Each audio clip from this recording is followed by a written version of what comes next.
Jennifer's fork clinked against her wineglass at exactly 9:30, demanding attention like the entitled princess she'd always been.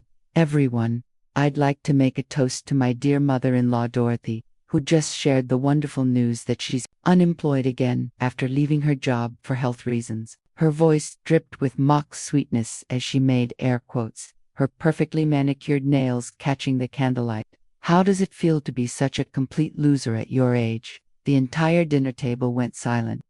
My son Michael's colleagues and their wives stared at their plates, pretending they hadn't heard what she just said to a 64-year-old woman who'd buried her husband 2 years ago. If you're watching this, subscribe and let me know where you're watching from. I set down my own wineglass with deliberate care, my hands steady as a surgeon's. Well, Jennifer, I said, my voice calm as morning coffee.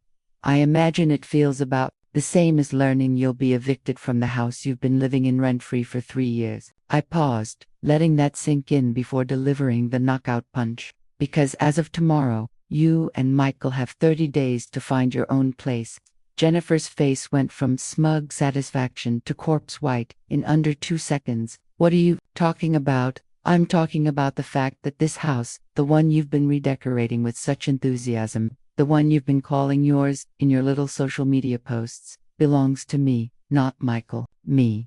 I smiled sweetly, the same expression she'd worn moments before. Funny thing about property records, they're public information.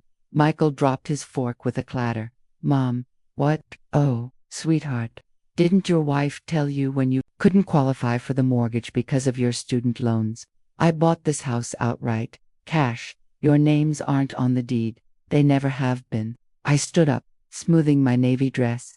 Jennifer, you've been particularly nasty tonight, so let me be crystal clear. You have exactly 30 days to pack your things and find somewhere else to live. I suggest you start looking for places you can actually afford on your part-time yoga instructor salary. Jennifer's mouth opened and closed like a fish gasping for air. Around the table, Michael's colleagues were suddenly very interested in their dessert plates, though I could see the barely concealed smirks. Nobody liked Jennifer much. She had a talent for alienating people. You can't just throw us out, she finally managed to stammer. Actually, I can. Jennifer says a lot of things. Most of them are about as valuable as her yoga certifications. I let the sarcasm drip just a little. Michael needed to hear it, even if he wasn't ready to accept it yet. She's my wife, Mom. Yes, she is. And I'm your mother. But this isn't about choosing sides, sweetheart. This is about respect, about basic human decency, about the fact that your wife thinks it's acceptable to call your 64-year-old mother a loser in front of a room full of people. The line went quiet for a long moment. When Michael spoke again, his voice was smaller, younger. What do you want us to do?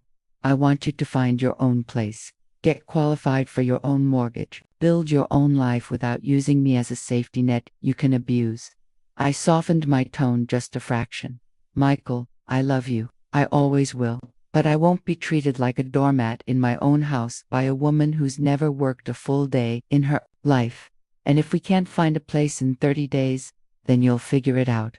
You're 35 years old, Michael. It's time to act like it. Jennifer showed up at my door at 2 o'clock the next afternoon, dressed in designer athleisure and carrying a bouquet of grocery store flowers. The peace offering routine. Dorothy, we need to talk. She pushed past me into the foyer without waiting for an invitation. Her yoga-toned body moved with the confident swagger of someone who'd never faced real consequences for her actions. By all means, make yourself comfortable in my house, I said, closing the door behind her. She set the flowers on the entrance table and turned to face me, her expression a practiced blend of remorse and determination. I want to apologize for last night. I was out of line. Yes, you were. I've been under a lot of stress lately. My studio is not doing well, and with the holidays and everything. She let the excuse hang in the air like a bad smell. Your yoga studio that's been launching for 2 years now. I raised an eyebrow. The one that's never actually had any paying clients. Jennifer's perfect composure cracked just a little. It takes time to build a client base. I'm sure it does.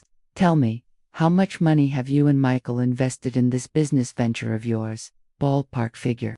I don't see how that's relevant. Humor me. She shifted uncomfortably, her designer sneakers squeaking against the hardwood floor. Maybe 15,000 for equipment, marketing, insurance. I nodded thoughtfully. 15,000 on a business that generates no income while living rent-free in a house, worth $500,000. I walked past her toward the kitchen, forcing her to follow me like a supplicant. Jennifer, do you know what I did for a living before I retired? You were a bookkeeper or something. I was a certified financial investigator for the IRS for 32 years. I specialized in tracking fraudulent business expenses and unreported income. I filled the kettle with water, my movements deliberate and calm. So, when you tell me your yoga studio has no paying clients, I find that curious because according to your social media posts, you've been teaching private sessions at some very expensive houses in some very wealthy neighborhoods. The color drained from Jennifer's face. Those are just friends helping me practice. Friends who pay you in cash. Off the books, unreported income. I turned to face her, leaning against the counter. How much cash, Jennifer? Rough estimate. I don't know what you're talking about. I think you do. I think you've been running a very nice little under-the-table business, teaching yoga to bored housewives who pay premium rates for the convenience of not having to drive to a studio. I think you've been making quite a bit of money, actually. You're just not reporting it. Jennifer's hands were shaking now. You can't prove anything, can't I? Your phone has GPS tracking. Your car has GPS tracking. I have 32 years of experience tracking down tax evaders, and you have the technological sophistication of a teenager. I smiled pleasantly. Plus, your clients post about their sessions on their own social media accounts. They tag you, Jennifer. They thank you by name. They even mention how much they love their private instructor. She sank into one of my kitchen chairs, all pretense abandoned. What do you want? I want you to understand that I'm not some helpless old woman you can push around. I'm not your doormat and I'm not your meal ticket. I poured hot water over tea bags, the domestic gesture at odds with the steel in my voice. I want you to know that if you ever speak to me the way you did last night again, I won't just kick you out of my house. I'll report your unreported income to the IRS with documentation. You wouldn't try me. Michael appeared at my door that evening alone. His face was drawn, exhausted, like a man who'd spent the day having very difficult conversations. Jennifer told me about your conversation today. He slumped into the living room chair his father used to occupy, looking older than his 35 years.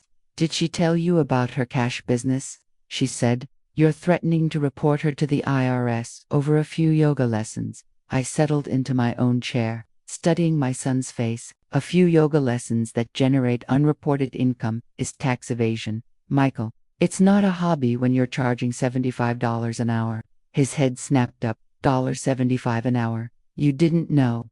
I kept my voice gentle. No point in twisting the knife. Michael was finally starting to see what his wife really was. She's been teaching 6 to 8 private sessions a week for the past year. That's close to $24,000 in unreported income. Michael was quiet for a long time, doing the math in his head. She told me she was barely making anything, that the business was failing. The business she declared on her taxes is failing. The business she's actually running is quite successful. I reached for my tea, giving him time to process. Michael, when was the last time you saw Jennifer's bank account? We have separate accounts. She said it was better for building her business credit. Separate accounts.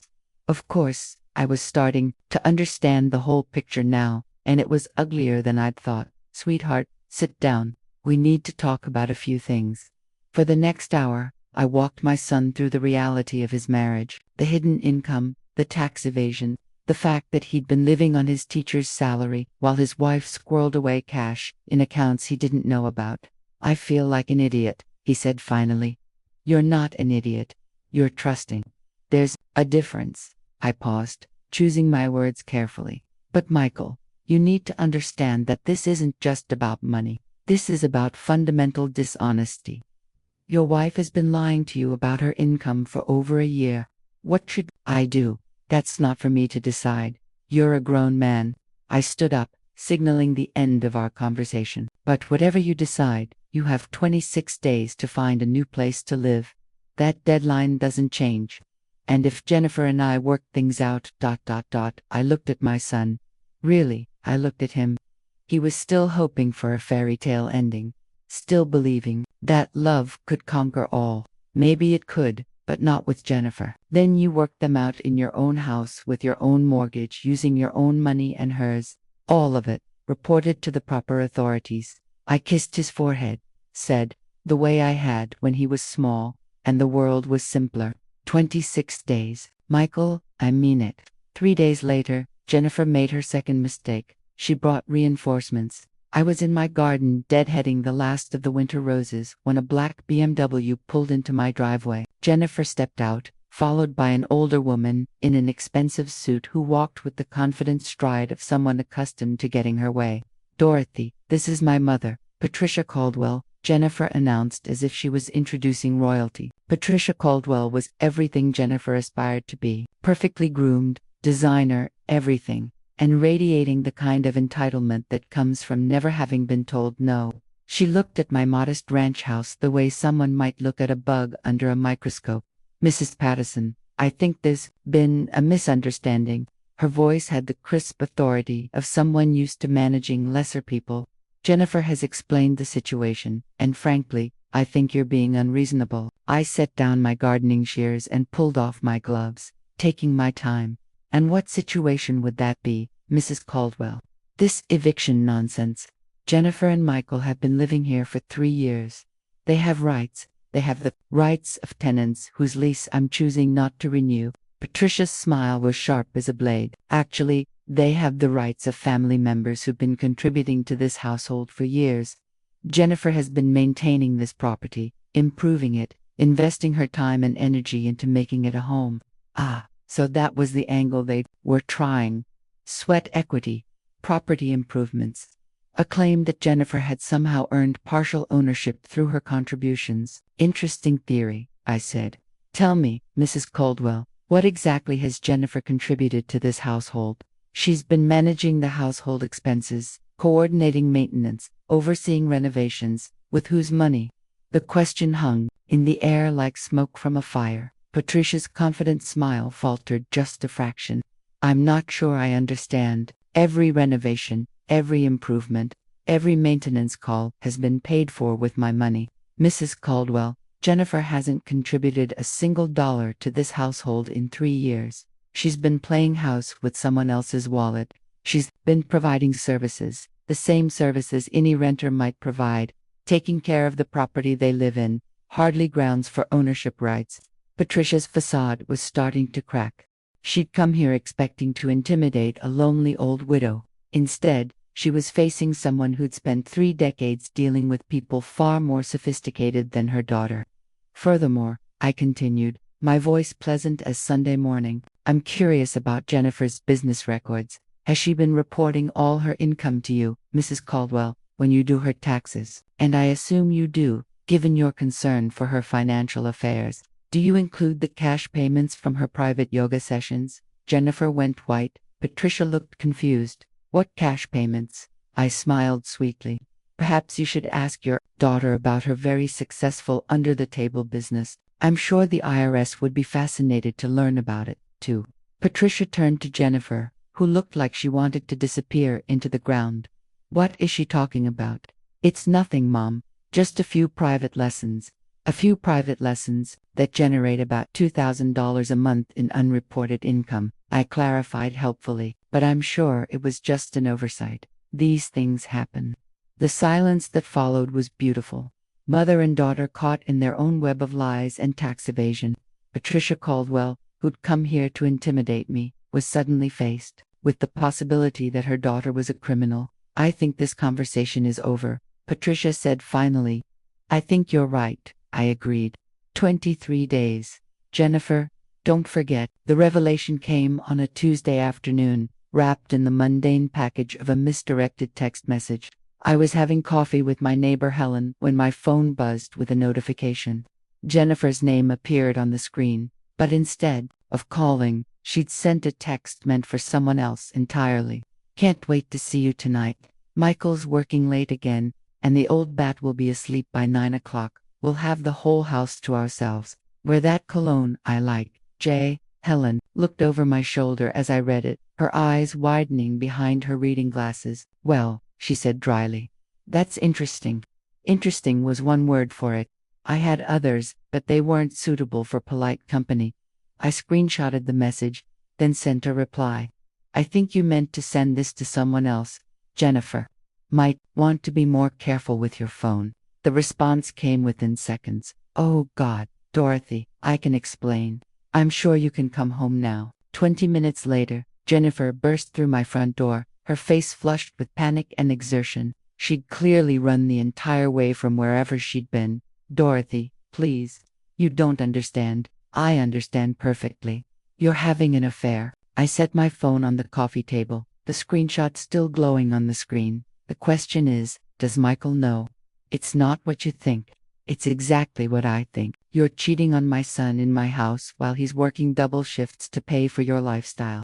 I stood up, every inch of my 5 feet for frame radiating fury. How long? It doesn't matter. How long, Jennifer? 8 months, she whispered. 8 months, while Michael worked extra hours to pay for her fake yoga business, while he stressed about money and their future, while he defended her to me over and over again. Who is he? You don't know him. Try me. Jennifer's face crumpled. She knew she was caught, knew there was no way out of this one.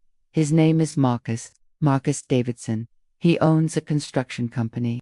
The name meant nothing to me then, but I filed it away for future reference. In my experience, men who cheated with married women usually had their own complications. Does his wife know?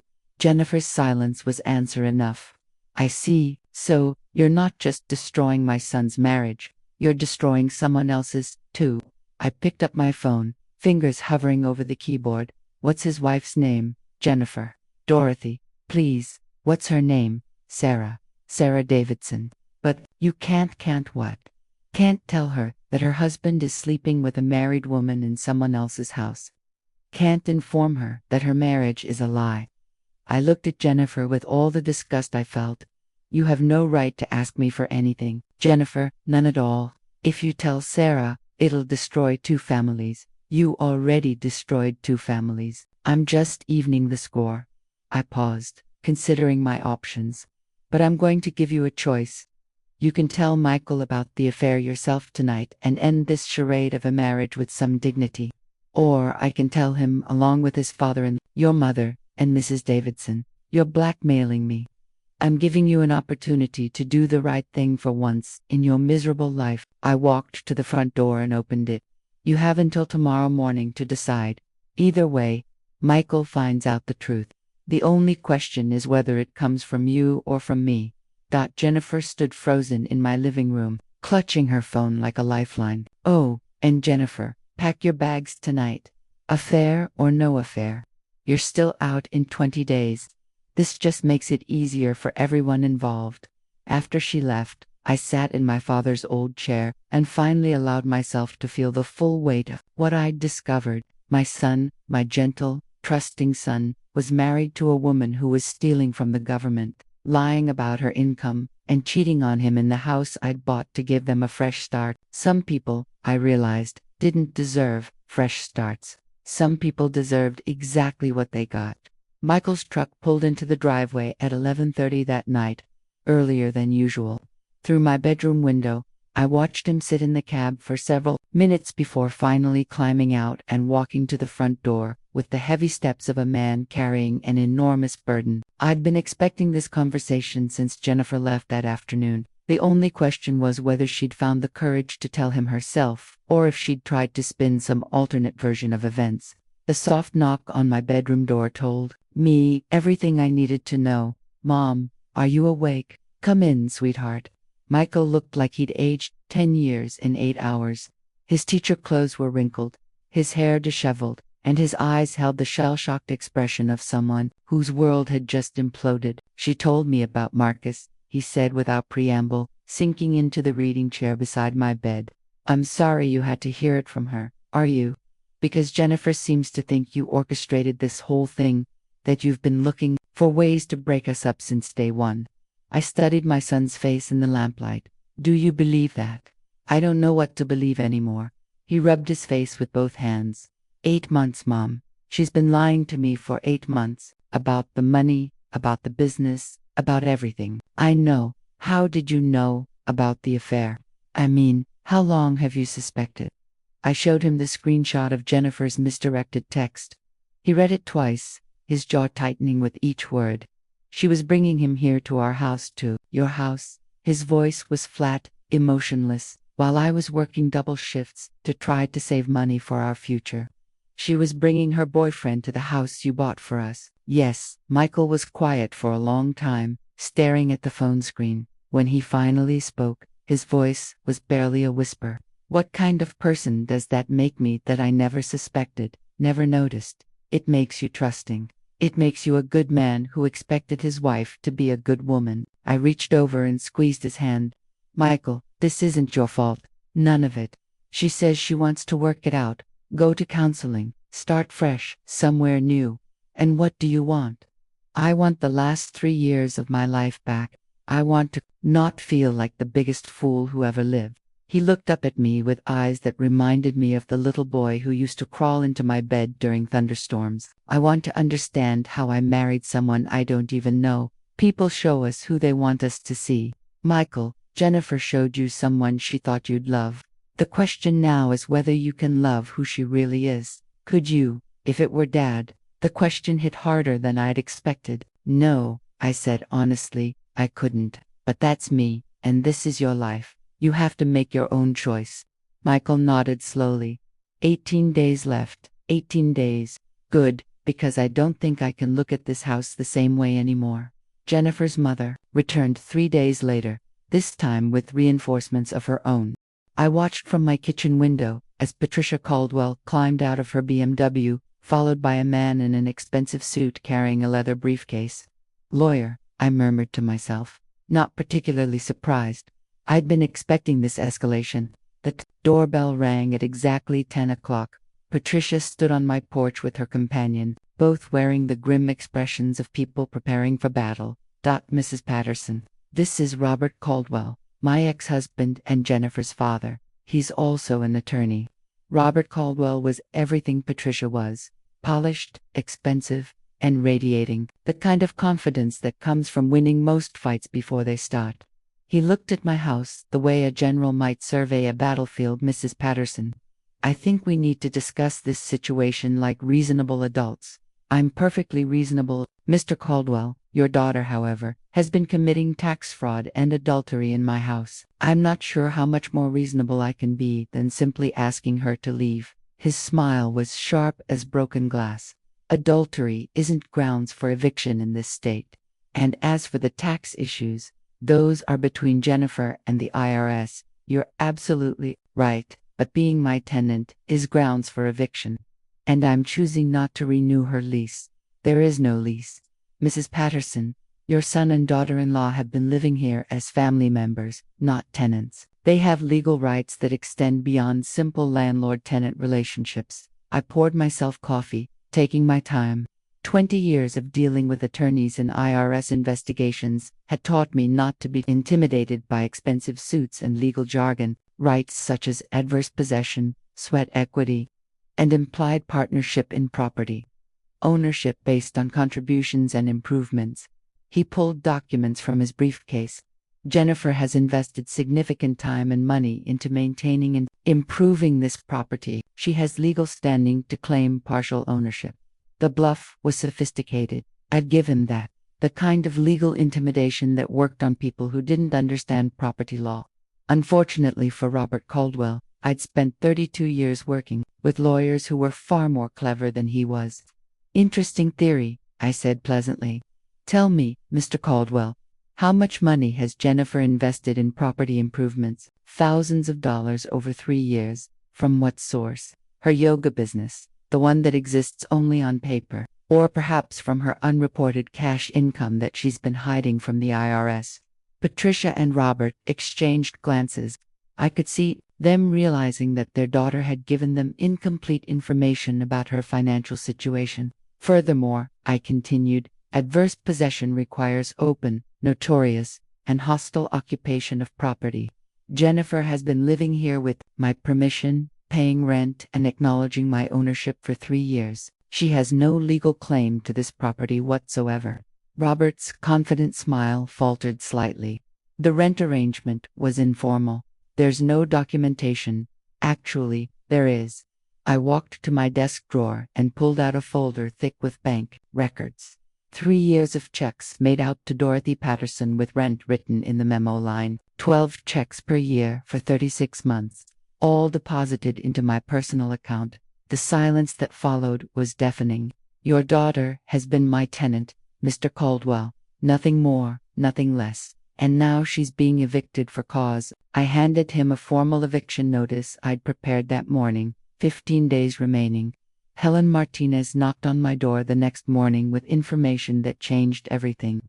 Dorothy, I need to tell you something about your daughter. Helen's face was serious, troubled in a way I'd rarely seen. Yesterday, after those lawyers left, I made some phone calls.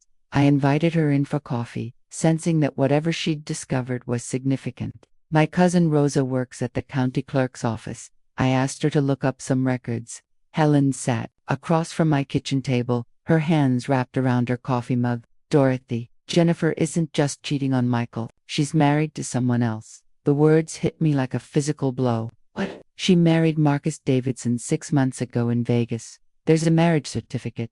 My mind raced through the implications. But she's already married to Michael. That's the point. She committed bigamy. Jennifer is legally married to 2 men at the same time. Bigamy, a federal crime. Jennifer hadn't just been having an affair. She'd been committing a felony in my house for 6 months. Does Michael know?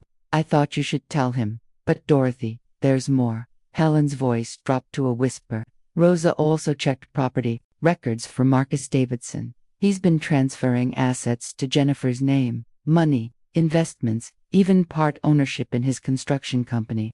The picture was becoming clear, and it was uglier than I'd imagined. Jennifer hadn't just fallen into an affair. She'd orchestrated an elaborate scheme to drain money from 2 men simultaneously. My son, who was supporting her with his teacher's salary, and my house, and Marcus Davidson, who was apparently transferring significant assets to her. She's been planning this, I said aloud, the pieces clicking into place. The separate bank accounts, the cash business, moving in with us, rent-free. She's been building a nest egg with Michael's money and Marcus' assets. There's something else. Marcus Davidson is worth about $3 million, and he's been very generous with his new wife. Helen pulled out a folder of documents Rosa had printed. Property transfers, bank account changes, business partnerships, all dated within the past 6 months, all moving assets from Marcus Davidson to Jennifer Caldwell Davidson. What happened to Marcus's first wife? Sarah divorced 4 months ago. He left her for Jennifer, transferred significant assets during the divorce proceedings, and married Jennifer immediately after the divorce was final. Helen shook her head. Dorothy, this woman is a professional. She didn't just destroy one family. She planned it all out. I stared at the documents spread across my kitchen table. Jennifer wasn't just a cheating wife or a tax evader. She was a criminal who'd committed bigamy, fraud, and systematically destroyed multiple families for financial gain. 12 days left, I said quietly. Are you going to tell Michael?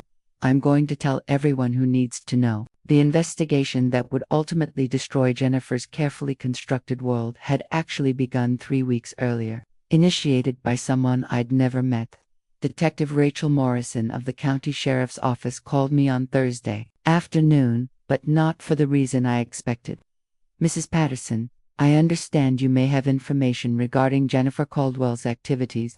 We're currently investigating financial fraud and bigamy charges filed by Sarah Davidson. It turned out that Sarah Davidson had been building a case against her ex-husband and Jennifer for months. When Marcus had suddenly divorced her and transferred significant assets, she'd hired a private investigator who'd uncovered the bigamy almost immediately. The bigamy charge is clear-cut, Detective Morrison explained during our meeting in my living room. Jennifer married your son in 2021 and married Marcus Davidson in Las Vegas 6 months ago without dissolving her first marriage.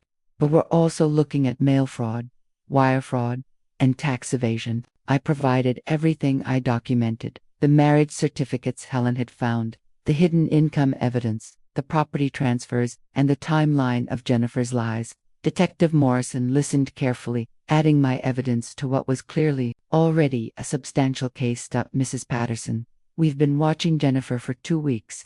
We have financial records showing she's been operating what amounts to a marriage fraud scheme. Your family wasn't her first target. That revelation hit me like a physical blow. What do you mean?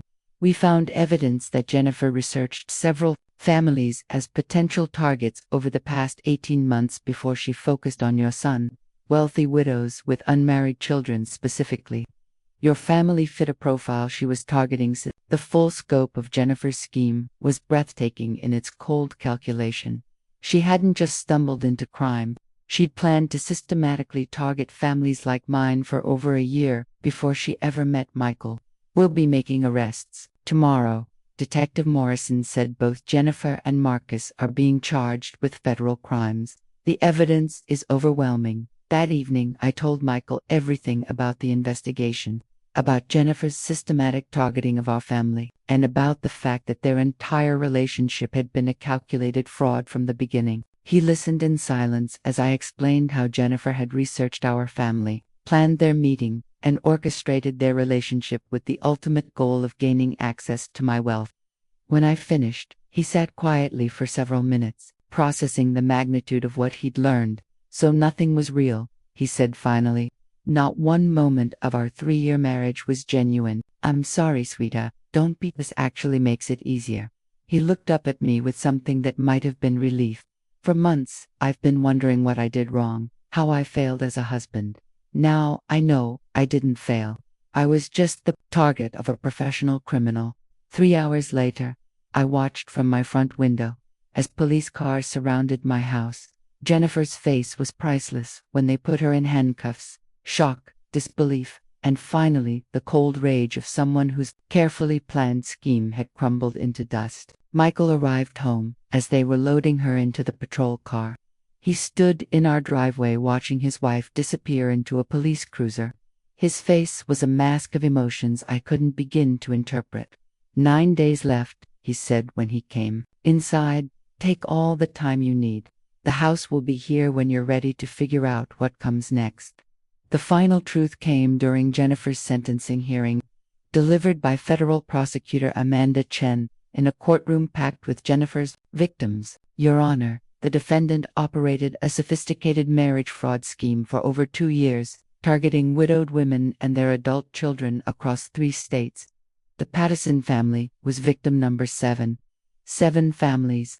Jennifer had destroyed 7 families before she got to mine. Michael and I sat in the gallery listening as the prosecutor outlined the full scope of Jennifer's crimes: financial fraud, bigamy, tax evasion, identity theft. The charges went on for 20 minutes. The defendant would research wealthy families, identify vulnerabilities, and then systematically infiltrate them through romantic relationships with family members. She would establish financial dependency, gain access to family resources, and then commit bigamy with wealthier targets, while maintaining her original marriages for continued financial support. The courtroom was silent as the prosecutor explained how Jennifer had stolen over $2.3 million from her victims across 3 states, how she'd married 4 different men simultaneously at one point, and how she'd left a trail of destroyed families and broken lives in her wake. The Patterson family was fortunate, the prosecutor continued. Mrs. Dorothy Patterson's background in financial investigation allowed her to recognize the fraud before the defendant could complete her scheme. Other families weren't so lucky. Jennifer sat at the defendant's table, her designer clothes replaced by an orange jumpsuit, looking nothing like the confident woman who'd once called me a loser in my own dining room.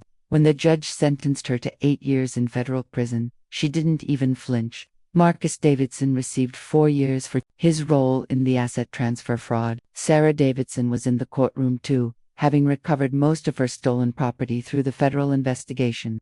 After the sentencing, Sarah approached Michael and me in the hallway. I wanted to thank you both, she said. Your evidence helped convict them, but more than that, It helped me understand that what happened to my family wasn't personal. It was just business to Jennifer. How are you doing? I asked Bata. I'm rebuilding, just like your son is. Sometimes when someone shows you who they really are, the best thing you can do is believe them the first time. 3 months later, Michael moved into his own apartment across town. The house felt quiet without him, but it was a peaceful quiet. The silence of a storm finally passed. If you're watching this, I hope you remember that sometimes the people who hurt us the most are the ones who teach us the most important lessons. Jennifer taught me that kindness without boundaries is just weakness, and that protecting the people you love sometimes means being ruthless with the people who would harm them. As for me, I'm exactly where I belong, in my own house, living my own life, answering to no one but myself. And that, it turns out, is worth more than all the money in the world. Thanks for listening. Don't forget to subscribe and feel free to share your story in the comments. Your voice matters.